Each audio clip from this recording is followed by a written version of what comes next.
Ladies and gentlemen, I am Sid Alpha. Due to the recent controversies springing up in regards to YouTube and the issues surrounding DMCA strikes, there have been a great many people calling for YouTube to do more to protect their content creators. People saying that YouTube should step in and deliberately block obvious spurious takedown attempts, as well as take action against those issuing the DMCA strikes to begin with, like Alex Maurer and Tariq Nasheed.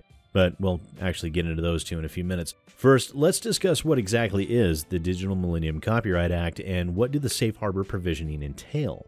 The Digital Millennium Copyright Act, for those of you that are not familiar, was first instituted in October of 1998 in the US, and it's derived from two different treaties of the World Intellectual Property Organization. Its intended use is to criminalize both production and dissemination of any technology, devices, or services intended to circumvent digital rights management, or DRM, that control the access to copyrighted works and also any access control of those copyrighted works. Now, you do have to remember that in the late 90s, there were two very popular systems that millions of people made use of online. Those programs were known as Napster and Kazaa.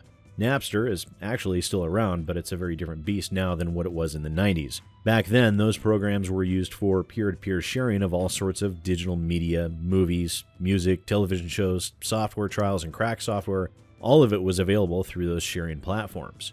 Those were essentially the grandfather programs to today's torrent software, and the rampant piracy that became ubiquitous with those sites and the damages they were inflicting on the movie and music industry was one of, if not the, main driving force behind the enactment of the DMCA system. And one of the more important provisions of the DMCA is Title II, the Online Copyright Infringement Liability Limitation Act, which is more commonly known by its far simpler term as DMCA Safe Harbor. Now, the Safe Harbor provision allows for protection for both online service providers and internet service providers, allowing them protection against copyright infringement liability, given they maintain certain terms and specific requirements. And as we're here to discuss YouTube, we'll discuss Section 512, which applies for online storage. Now, these are important for YouTube as any violation of these means that YouTube will forfeit their safe harbor protections. So this is exactly what YouTube will not violate under any circumstances. The first is direct financial benefit. That one's pretty self-explanatory. YouTube is not allowed to earn any profit off of any work that is deemed to infringe upon copyright. I don't think we really need to go into too deep of an explanation around that one. The second would be knowledge of infringing material. If YouTube were made aware of any infringing material, they are obligated to remove it from their system, and it describes as well how the online storage provider, or YouTube in this instance, can be put on notice in regards to the infringing material. And interestingly enough, there isn't a lot that's needed in order to provide notice to YouTube. As I looked through this, I found out that the law actually does not specify that the complaining party needs to divulge any of their own contact information outside of an email address. It does allow for a phone number or physical address, but reasonable ability for the OSP, or YouTube, to contact the person issuing the DMCA complaint is plenty. I always assumed it was a lack of oversight on YouTube's part, but unfortunately for content creators, they're simply complying with the law in that regard. As terrible as that is, as long as the person issuing the complaint simply provides a valid email address that they can be reached at, they're in compliance with the law. The same goes for the actual DMCA takedown process that YouTube uses, and with this, and I do hate to find myself in a position of disagreeing with Total Biscuit on this one, but YouTube's process is as exactly outlined by safe harbor provisions that does outline that these assertions are made under penalty of perjury by both the person claiming the copyright and the content creator if they wish to file a counterclaim. This is, as again outlined by the safe harbor provisions, a specific legal process that is agreed to when a person makes an assertion of copyright. There are also some other provisions, but most of those involve internet service providers and really aren't pertinent to the conversation.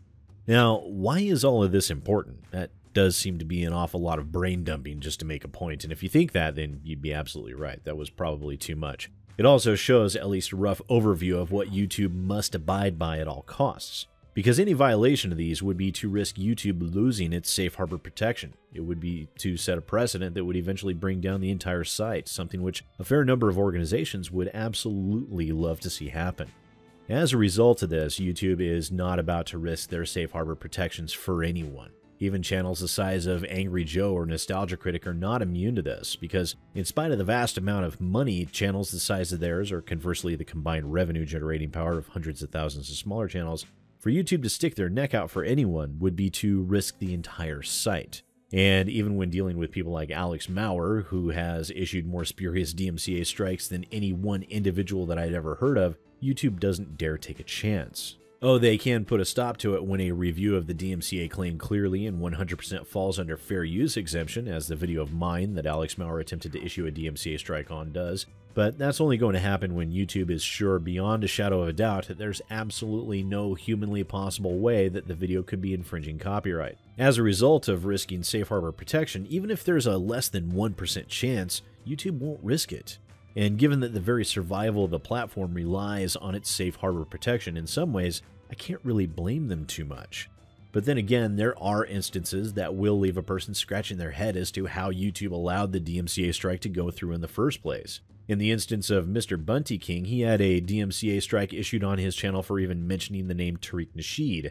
And I know that I now risk a DMCA strike as well, especially considering Tariq's hatred for white people, but we'll just have to see how that goes. Maybe you won't notice. The simple fact of the matter is that in order for the DMCA system to get better, we shouldn't be targeting YouTube.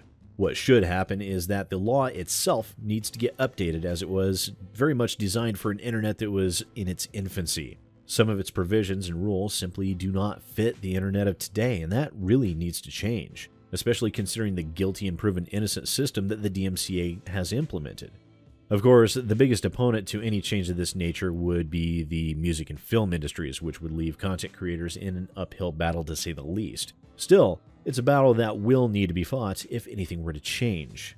Another battle that would need to be fought would be in the courtroom, setting legal precedent, and I hate to say it, but some people will most likely need to be made examples of and have the book thrown at them in this regard. Those that issue spurious DMCA strikes not to protect their intellectual property, but those who weaponize it to suit their own ends. People like Tariq Nasheed, who issued DMCA strikes because someone said his name.